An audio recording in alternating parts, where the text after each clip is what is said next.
Well, welcome to this session of the Convergence Project. And in this session, I am joined by my friend Faith, and we're going to be talking about honor and shame with a particular focus on honor and shame in the biblical texts and how the culture of honor and shame is still present today. So, Faith, thank you so much for joining me. Thank you for having me. Yeah. Faith, if you would, could you share just a little bit about your religious background? I was raised in an independent fundamentalist Baptist church. They were independent because they thought the Southern Baptists were too liberal. Ah. So yeah, they were really conservative, socially and pretty much any other way you can think of. I was brought up in that church from the time I was about 3 until I got out after I graduated high school. I went to the church's school, so I got an extra double dose. So it was pretty tough for a trans kid, but I did get a strong background in scripture memory, in the hymns of the faith. So there are good things that came out of that for me. I did walk away from religion and God and everything for quite a while. And as I got into my 30s, I started to feel a pull back towards God and spirituality, and found an MCC church to be welcoming and wonderful. And they were great guides on my journey to being who I am. That's wonderful, and I think that speaks to a lot of our experience in regard to reconciliation. Now, what comes to your mind when I mention the word honor? I would say if someone is honored, that means that they are thought to be better than the average, that they are thought to be correct. From my background, there was great emphasis on being right and being correct, and you had to be right. Prove it, yeah. That's right.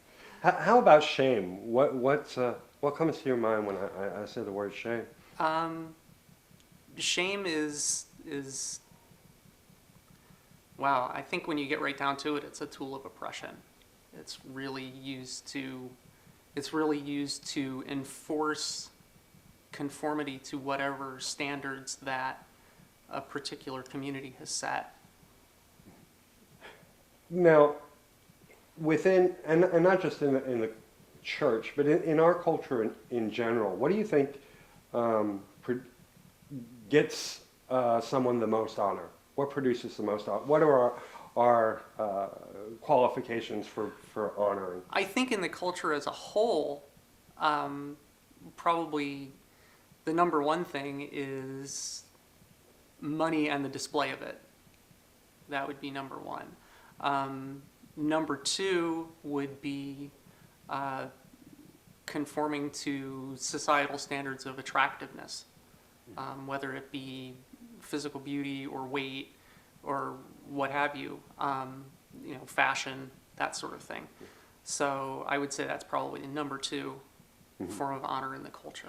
How about shame? Do you think we still live in a culture of shame today?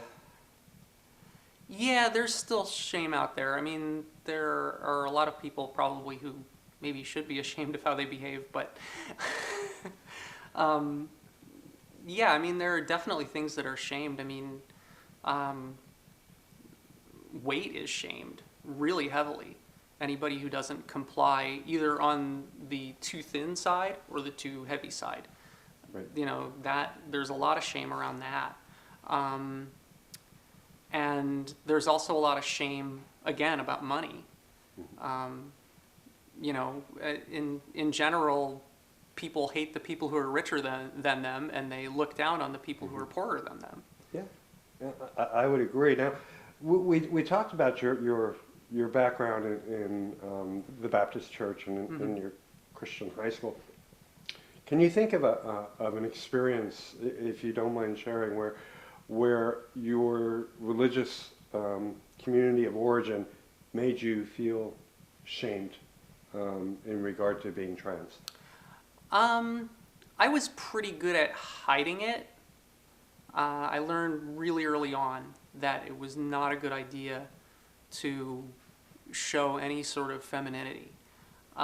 So, I mean, the shame was really deep-seated and went very far back. I would say probably it's not necessarily a community thing, but it was probably community-driven. When I was about 6 years old, my mom caught me being a girl, and she pointed out that nice little verse in Deuteronomy that says, for a man to wear the clothes of a woman is an abomination before the Lord. And she pointed out that I was an abomination before the Lord. And you were 6. I was 6. So that was a very painful experience, of course, to have your mom say that to you. But I feel like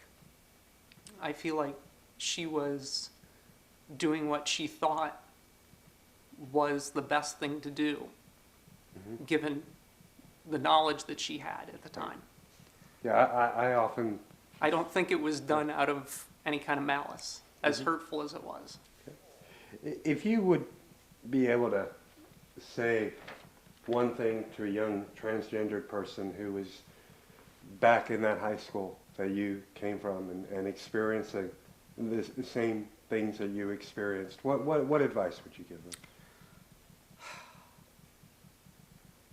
I would say to do what you need to do to stay safe until you can get out. Because when people refuse to learn, when they refuse to even consider alternatives, options, there's no reasoning with them when you're young and you don't have the rights and the power to do